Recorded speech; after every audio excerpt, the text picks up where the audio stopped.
is made.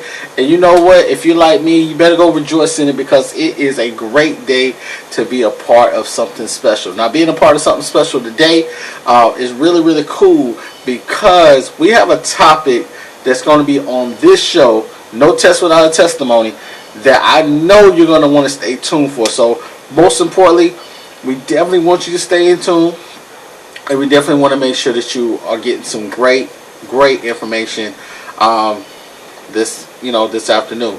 But first and foremost, I want to go and send my love, my thoughts, and all my prayers to every government worker right now. I know right now at this time, it seems some uncertainty going on in this country, but the most part, we know that God is still real in this country. So keep your faith in Him. Keep your love that you have for one another while you're going through this journey. And I promise you two things. God will give you favor, and He will never leave you or forsake you. Last but not least, I want to send a special prayer out to Coach Prime Time Deion Sanders. Now, a lot of people may know that Coach Prime actually had blood clots that was coming into his body a long period of time, where he's had to have, some toes amputated and so forth. But that has never stopped Prime Time Deion, alright? But right now, I've just found out that he may still have some more issues going on with blood clots right now. So I want you to send a special prayer out to him. Now, stay tuned, y'all, because we got a great show lined up for you right here on No Test Without Testimony. I'm your boy, Without a Testimony, so you know for a fact, every guest we have on the show, God has moved them in some type of way to give them a testimony through the test that they utilized, the skills that came through today. So I have a very special guest on today's show, because this person has not only had some tests that went through a testimony, but she's a very special person to me. Miss Terrie Wright is here to let y'all know about her life, her test, but most importantly, the testimony that allowed her to be where she is today. What's going on? How are you? Good. Thank you. I'm good. You're good. Everything looking real good. Well, first and foremost, so I got to bring some things back. So you are married to a really nice guy, but you're all right. How did you start your journey into education? How did you get there? Because I want to make sure we all know we have people in our family, we have children that may be autistic or have another special need in their family. How did you decide to, before we get to that, how did you just decide to get into the education field? Like, what put you in that headspace to say, I have to learn how to educate other people, which can be very demanding. Well, becoming a teacher actually was not my idea. It was one of my professor's ideas, and I just kind of ran with it. I went to a small private school in Tennessee to become an engineer. I wanted to be an aerospace engineer because I wanted to work for NASA. And in my chemistry class, my basic chemistry class, we did demos for the local school and for their science club.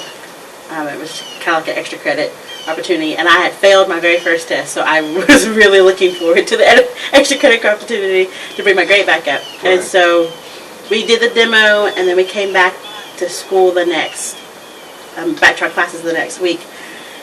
And at the end of, because my chemistry class was on like Monday, Wednesday, Friday, so at the end of that Monday class, my professor was like, hey, come by my office hours later. And I was like, oh man, what did I do? I thought I was in trouble, but she brought me in and she told me, said, I need you to think about teaching, because I've done these demos tons of times, and I have not seen anybody as good with those kids as you were. So it really wasn't something I thought about, even though my dad's a teacher, his sister's a teacher, my mom's baby sister's a teacher. Even though I had like educators in my family, it wasn't really a career I thought of for myself. Very cool. Now, it's in your blood, seems like. It's in your blood. So, was it something that you did special? Did you teach like the baby dolls and stuff like that growing up? Or is it just something that God made special, ordained for you in that moment, and somebody saw the potential? I think it was definitely just my God-given talent that I wasn't recognizing, because it always wound up to be that I was put over the younger children, even at my church, or when we would do youth seminars. I always got asked to work with a group of kids. We do Vacation Bible School. I was a teacher. Not even like trying to be a teacher in my career. I was dead set that I was going to be a scientist, and I was, going to fly in space as an astronaut. Like that was my goal. But I truly believe that teaching was my calling. I just had to have people point me in that direction. Yeah, that's cool. Now, I gotta ask this question because I hear this all the time. Do you think teaching as a profession, do you think you guys are very strong unsung heroes? Do you think it's a profession that should be highlighted a lot more? Especially, state to state varies, but I think when it comes to educating our youth, to make sure that the right teachers are always there and encouraging and motivating. Yeah, I definitely think it's one of those careers that they get a bad rap because, you have one or two people that make poor choices and they get in the news. And then everybody's, thinking badly about teachers. But it's definitely, you wouldn't have any of the other careers, any of the things that people are able to do out in the world without a teacher. Like if someone didn't teach a child how to read, if someone didn't teach a child how to add, then you would not have doctors, you would not have even post office workers, because, someone had to teach them to do their thing. So I definitely think I wish people knew more about what went into being a teacher and what went into the time and sacrifice that you do every day, because it definitely is, it's not as easy as some people think it is. Yeah, I mean, it's not what I personally think would be a 9-to-5 job. To show how ignorant I used to be when I was younger, I thought my teachers stayed in the school all day long. I never should see them out and about in the community. So when I finally did, I was like, "What are you doing here?" I know my students, especially my really young students, when I taught like 4-year-olds, they would be shocked when they saw me outside of school. They were like, "You have home?" Like they were just so confused. It's their mindset, at least how mine was at least. It's like they don't go anywhere. Like they're supposed to stay here, and then when I come back the next day, they'll be here again. So, right. But that's the one thing is I think that you made the most awesome decision directly for yourself, and I feel like it shows up every single day. You have made an impact on some kids already that you may or may not know about on official. But at the same time, those kids are going to remember, where their foundation may have started at. Mm-hmm. And that's something that I don't care what you do in this world, whether you become LeBron James next week or you become the next Albert Einstein. It's not going to change, Mm-hmm. Now, we live in a society world now that we hear so many things on the special education spectrum side, from children who may have autism all the way down to ADHD to, all different types. And I personally get to hear all the time about autism and, ADHD. There's so much.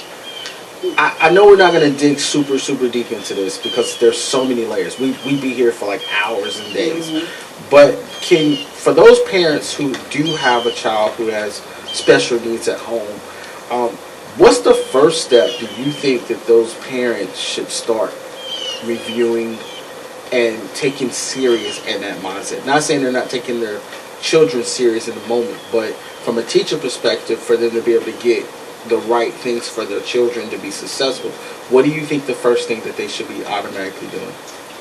I think the first thing that parents need to know is that children have these milestones that we look for. As far as, if you're talking about a preschool teacher, we look for these certain skills to come with kids as they get to certain ages or as they get to certain points of their development.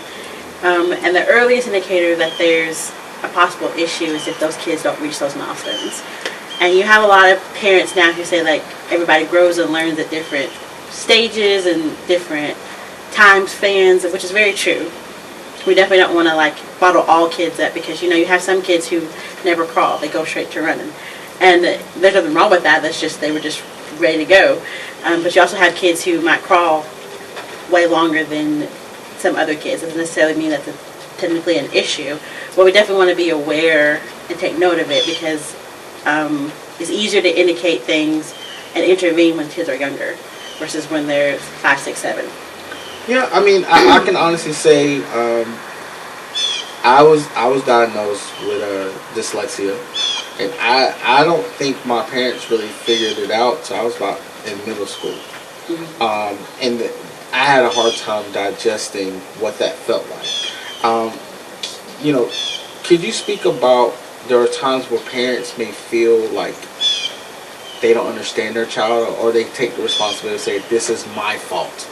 I know you may not be able to do it from a parent perspective, but could you talk about it from a teacher perspective, how they can digest it's not their fault, but we still have to figure out a way to support that person, that student.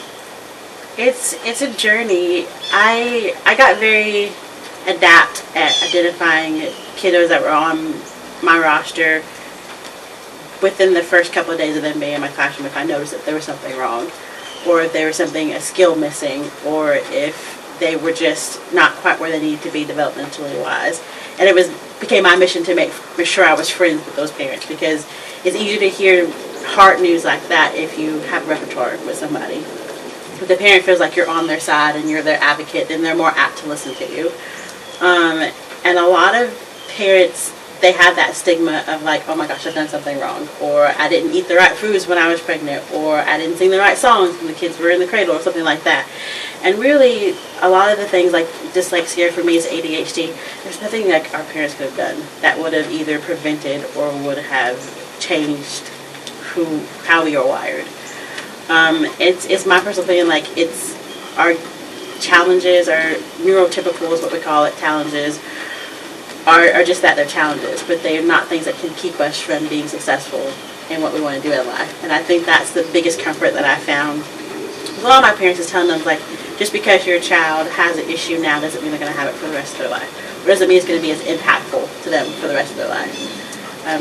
When I talk to parents about getting their kids started on speech services and they're 4, I said, trust me, in 3 years, no one's going to be able to tell that they have speech. And most of the time that's what happens. Like, their speech impediment, they're able to conquer it, they're able to speak normally, they don't have that lisp, they don't have that stutter anymore, and no one knows they had speech to begin with. So it's one of those things where the parents, if you let them know that, hey, like, this is not the end of the end of the world. End of the world, like, there's hope, that gives them a lot of comfort. Well, I mean, and this was one of the things, I mean, I've worked, obviously, in the special needs force for a while as well, and one of the things that I personally got to see is that no matter what the circumstances is, if the support is around and they are in the position to see how they're being helped, then the right resources come through. Mm-hmm. I mean, there are kids even to this day, I mean, they have played in the NBA, if that's their drive. They want to play in the National Basketball Association, the NBA. But there are people who have special needs situations like ADHD and so forth that become teachers, they become lawyers, they become firefighters. So it's not really the end all for those individuals. It's really how the foundation has to start going strong. Mm-hmm. So what's the greatest advice you could give to make sure that the parents are understanding that support and their support system? Because if they're not feeling supported, how can they get the rest of the family to support them too? Mm-hmm. I think the first step would be to just educate yourself. I think all parents should be familiar with the ages and stages that kids go through, so that they're more apt to, if there's something that's not quite lining up to our expectations as far as where the kids should be at a certain age, that they're aware of it. Because sometimes pediatricians, they might indicate some things or they might bring up some issues, but a lot of times it's the parents that are going to have to push the hardest to get those needs met. And once you're educated, then you can educate other people. Okay, I gotta ask this. Hey, y'all heard me, y'all. What about, because we live in a generation now where the parents sometimes are not the parents in the situation. The grandparents are there a little bit more than the parents are. So how, and back in the day, grandmama would say, just beat it out of it. That's just how it was. Grandma said, hey, that child jumping on this, that, and that, beat it out of it. So how do you how do you help that child when there's a lot of, it's not confusion, it's just they were taught something that wasn't in the home. So how do you connect with that parent? Because those parents think they're gonna beat everything out of their child. So like, how does that work? It's been interesting because I have a lot more parents now that are more open to hearing a different viewpoint now. Okay. When I first started teaching, that was not the case. It was very much like you were listening, like this is the way it's always been, this is the way it's gonna be, and I'm not changing. And in those instances, you really just have to model. Really, you have to show them, like, okay, this is what I'm doing in my classroom, and hey, look, this is what your child is now doing. Like, to show a difference in thinking has come approved for a lot of people like that. But then you have a lot of people now that, we have technology, we have social media where they're online and they're connecting to more people, which can be helpful, but it also can be detrimental because people that claim themselves to be experts really aren't experts. And their strategy may have worked for their child, but if it's not based in what we know as far as research, which we know as far as proven treatments for these different neurotypical disabilities, then it can be more harmful than good. But they want to swear by it because they saw it on TikTok or because they saw it on Instagram. And so it's more of me being an advocate of saying, hey, I need you to check your sources. I'm not hating on you or anything like that, but here's what the research says, here's what the data says. Take that information with what you will. Now, I'm glad you brought that up. So how do they know where the right resources go to? Like, how do they know that they're, Dr. So-and-so on TikTok said that this works for them, and this works for them, and this works for their child? And because let's be honest, autism is so many different spectrums. So just like everybody's child, their personality is different, their diagnosis is different. So how are they going to know what resources is going to be the correct resources out here for them when they don't know if they're getting the right one or not? Yes, it's about really making sure you look for those .org websites. You're looking at those .edu websites. Normally, those websites are backed by some type of research, some type of organization. And then you want to cross-check against different types of people. So you have different types of communities, particularly for autism. You have Autism Speaks is one. You have what's the one in our? Because I know in South Carolina they have the South Carolina Autism Society, right? And that helps a lot. They advocate a lot, right? And most of those people are backed by they're supported by people who are in the field. They have that knowledge and they have that research behind what they do or what they support. So you want to like cross-reference against different types of people or different types of organizations, because guaranteed, if 2 out of 3 of them are saying the same thing, it's probably pretty close to being factual. Probably close to pretty backed up. Another thing is, like, if you're looking at people on TikTok and you look at their profile, normally underneath their picture will say they might add things about themselves. If they're a licensed professional, if they're a licensed speech pathologist, if they're a licensed ABA practitioner, if they are an educator, their word might be a little bit stronger than somebody who's just, a stay-at-home mom. Not saying that a stay-at-home mom doesn't know anything, because that's not true. Right. But I would be more inclined to believe those professionals because they have that professional learning behind them. Well, I mean, and here's one of the things I would hear on a regular basis as well is I'm gonna pray my baby stuff away. Like, and I ain't knocking nobody who pray. I pray too, Lord. We pray together, But for those, who would say, I'm gonna pray my baby's, disability away, we're not gonna be saying that we're against prayer. We're not really praying either. But like, how to make them understand that whatever your child is going through, the realistic side is you can pray and get work at the same time. Yeah. Well, and then you can look at the scriptures for that, where I believe it was Paul that was talking to the church about how God gave everybody a gift. He said he gave some teachers, he gave some apostles, and like those gifts are given to us in order to help each other. It was in a sense to help the church grow and stay stronger. Because back in biblical times, the church was a whole community. If you think about it, it was the feeding place. It was the house. It was if you needed prayer, if you needed guidance, that's where you came. If you needed to see a doctor, that's where you came.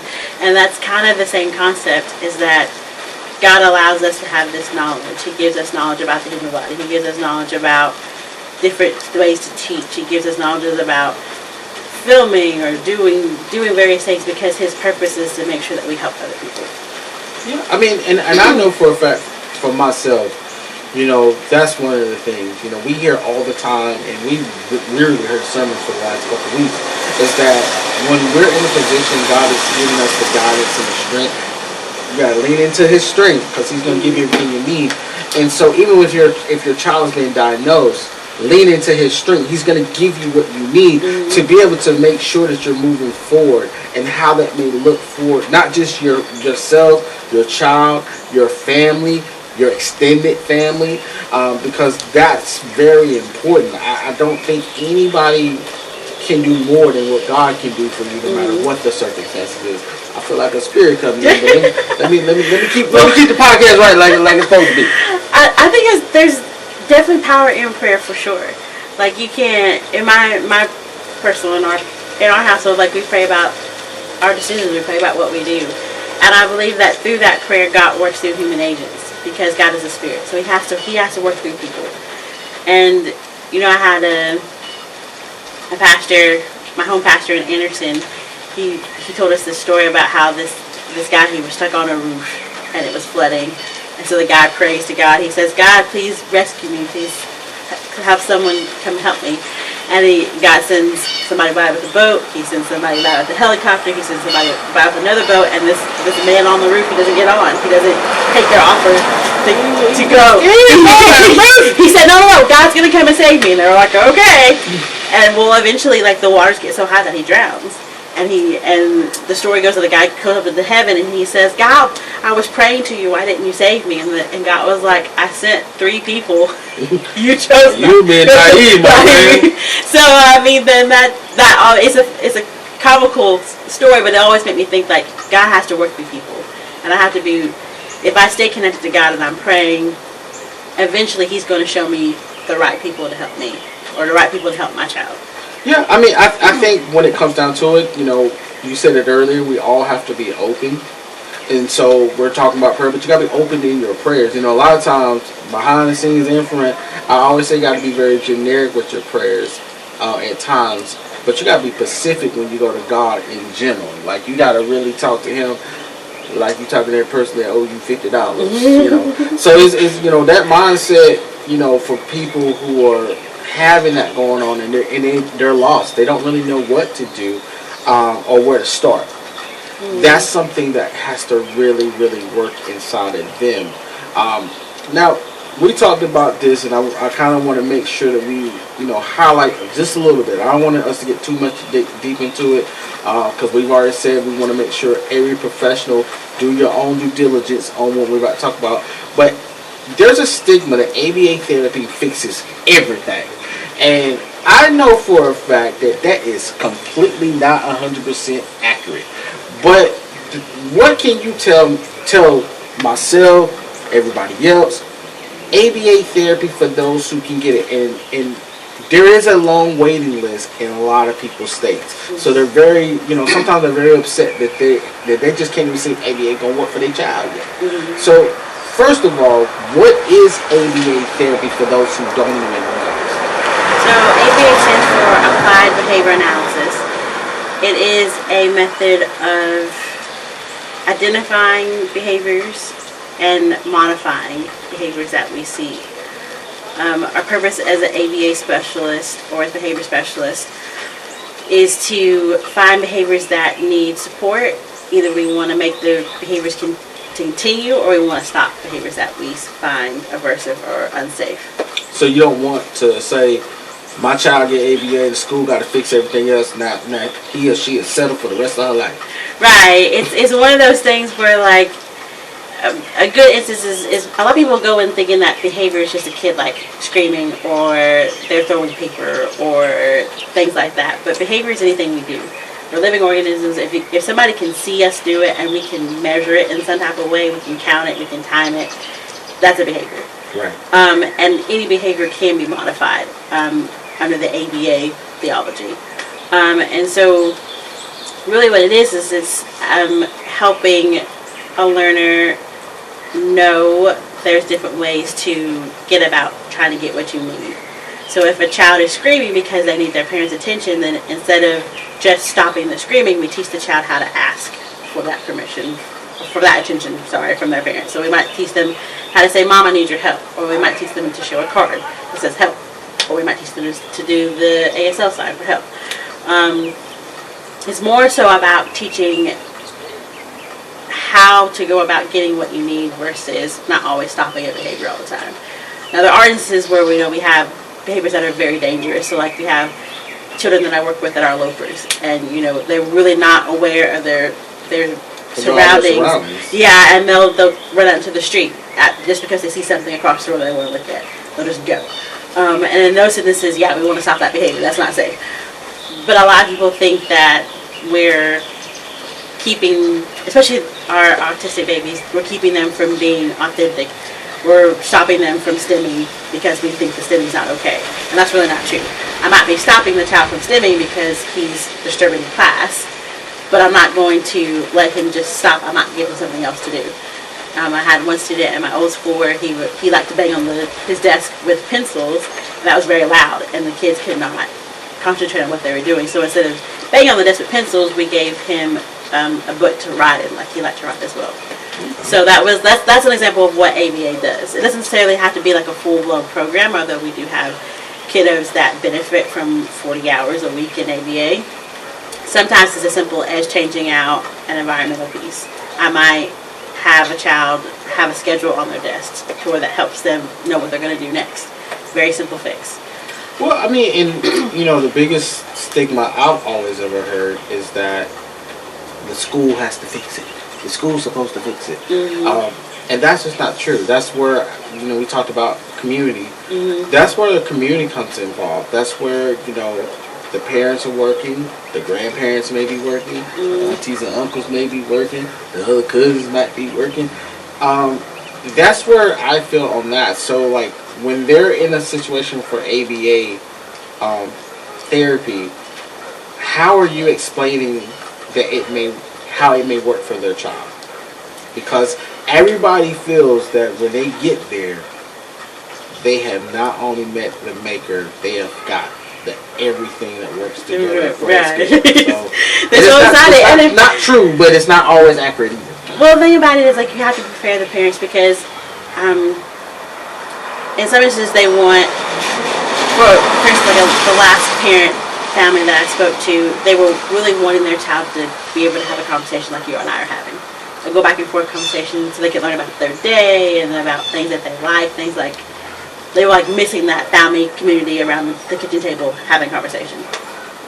But that child was not able to do that yet. So they asked me, well, that's our goal. We want him to be able to do that. And I say, that's great. That's an awesome goal. I truly believe that your child can be able to communicate with you in the way that you want him to. But before I get him there, I have to first teach him all these other skills in order to build up to that.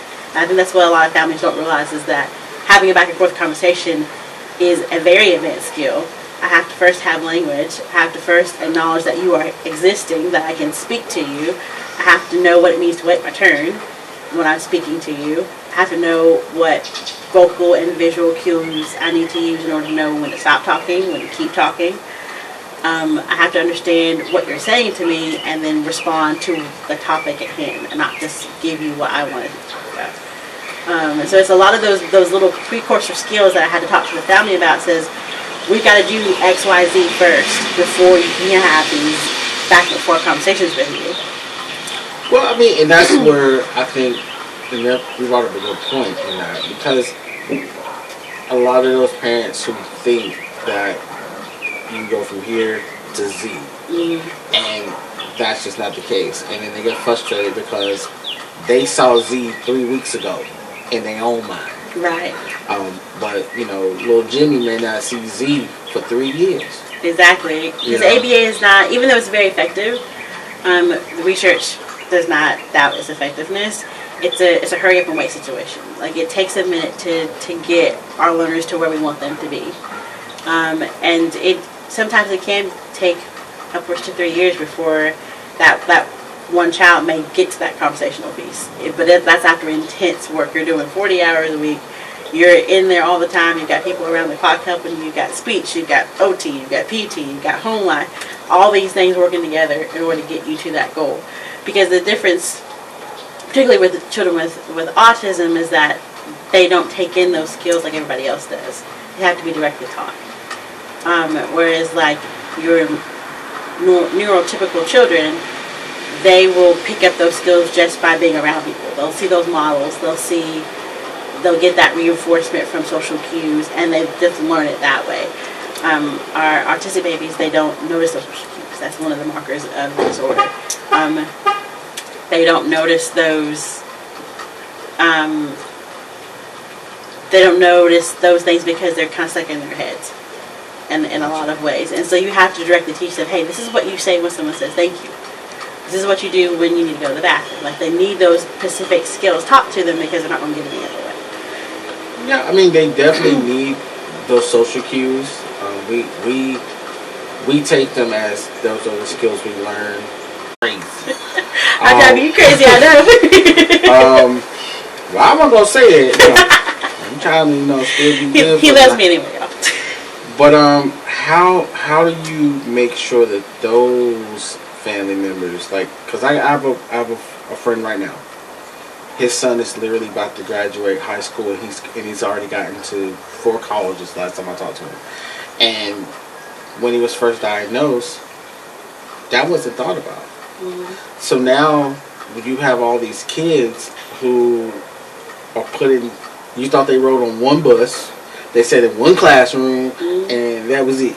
So how do you make sure now that you keep a parent motivated when they're so frustrated that they can't see the end, the next day or the next moment for their child? I think the really cool thing now is that there's so much more information out there for us. When you and I were first diagnosed with our respective disorders, there wasn't a lot of research.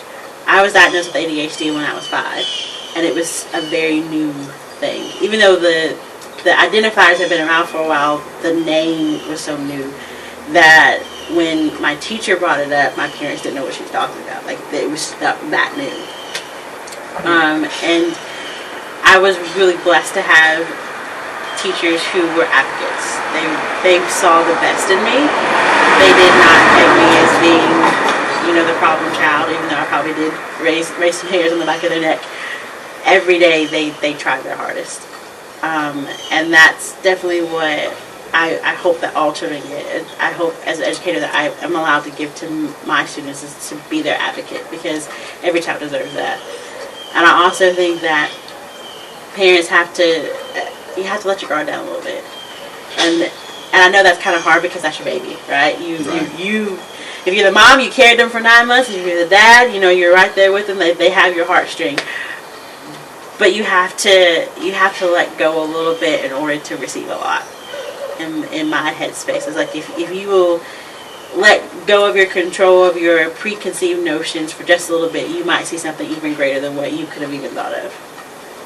Yeah, I mean, that is true. I think sometimes, parents, and in my case, sometimes godparents too, we can hinder what growth we can see with the individuals that we love. Because we're doing it because we love them. We're not doing it because, we're also probably doing it because we want to protect them too. But that's also a form of love. Mm-hmm. So we try to figure out how we can not only love them, but also see greatness along with the love. Mm-hmm. And we don't think we're hindering them. We think that, or some of us, I'm not going to say everybody, think that we're doing it because we want to protect. Mm-hmm. We're doing it because we love them so much that the world can be cruel. Yeah. And absolutely. The world can spit you up. Throw you back out real quick. And you don't really know if it's going to be effective or not. Mm-hmm. And it's hard to say, I want to be effective, when right now you don't know what's being effective. Mm-hmm. Some of y'all can catch that one. But it's really, really cool to know that the support factor is there. And everything. Now, one last big question. I mean, you're a program specialist in Spartanburg County, and what's one of the things the parent can consistently make sure they do once they've been able to know that ABA therapy has been, say that your child may need this or your child need this, and they're upset because they've been on the waiting list for, in their mind, 2 months is too long. So they've been on the waiting list for quite some time. What advice can you give them to let them know, look, while you're waiting for this, you can work on this. Mm-hmm. While you're working on this, I can try to figure out a way to help assist you in this. Because if they lose hope, we lose a child that can't become their potential. And we want every young person to get every potential that God created for them. Yeah. So I think what's cool around, at least around here, is that you have a lot of support from the school systems here, and that's not something you see in a lot of places. You have a lot of people who are knowledgeable and willing to talk to you about what you can do, what options are available to you, and I think that's really neat. So it's on the parents to express their concerns, or if they hear a concern from their teachers, to be open-minded. I would rather check something out, spend time checking something out, and it be wrong, quote unquote, like there's nothing wrong there, versus me saying I don't think there's anything wrong there is. Like, I'd rather be overcautious in that aspect. Okay. And I think it's just important that, especially in my particular district, I feel like I could trust those educators, that they're willing to do what's best for my child in this particular moment. And, sometimes that might backfire on us, sometimes it doesn't, but you have to be willing to at least hear people out. Yeah, I mean, I would definitely, co-sign that as well. No matter what's going on, you should be able to want to make sure you hear, make sure that you're open-minded, like you stated earlier, and most importantly, to be able to say, hey, you know what, whatever we're doing today, we got to start over and we're going to do it again. I think the number one thing, and you don't have to have a disability for me to agree with this, your community and your village counts ways. Even as an adult, I'm going to restate this, adults need villages too. So we definitely got to have our people. We weren't meant to be singular in nature. Humans were meant to be a part of something, a part of a community, a part of a family, because we thrive best when we have that support. Yeah, I mean, I think the world for not only the family that allowed to inherit me, but I also think about the people who allow me to give them the love and support they need. Sometimes that love comes a little extra, and they're okay with it when I'm okay with it. But it gives them an opportunity to know that we can build. The one thing I think a lot of people have to understand is building takes time. And the more you learn how to build, the better off the foundation can continue to become. When you don't do it in that factor, that's where cracks come and the foundation can fall. And that's why I think a lot of our people, whether you have a disability or not, we have to make sure that we don't let anything crack the foundation. Because your first foundation comes from your relationship with Christ. Your second foundation comes with what you're willing to do with your community or surroundings. And you've already stated that. Our number one foundation that we just stated comes from God. It allows us to know how we're going to strive in that, how we're going to push in that, how we're going to see in that. And then the rest of it, I could be a huge hypocrite if I say this the right way, but you can tackle anything once you know your relationship with Christ and where you want it to go, and how you want to have a relationship. It don't have to be perfect. You just want to make sure that it's going to become perfect for your moment, and to teach, not only yourself but hopefully others behind you how that looks. Now, okay, well, this has been a good conversation. I think a lot of times these are the conversations that I think that people don't have at home enough. They're afraid to have them at home because they're afraid somebody's going to hear that they may have an issue in their household. So I want to say thank you for the knowledge that you've given us. But I also want to tell y'all, please, whatever school district you're in, whatever state you live in, every single district has a special education department. Or there's someone at your church that is a teacher. There is teachers that teach your children in the Sunday school or children's church or anything of that nature, they can help you. Guess what? They want to help you. And you want to get that help because when we said it, you need a village. You cannot do it on your own.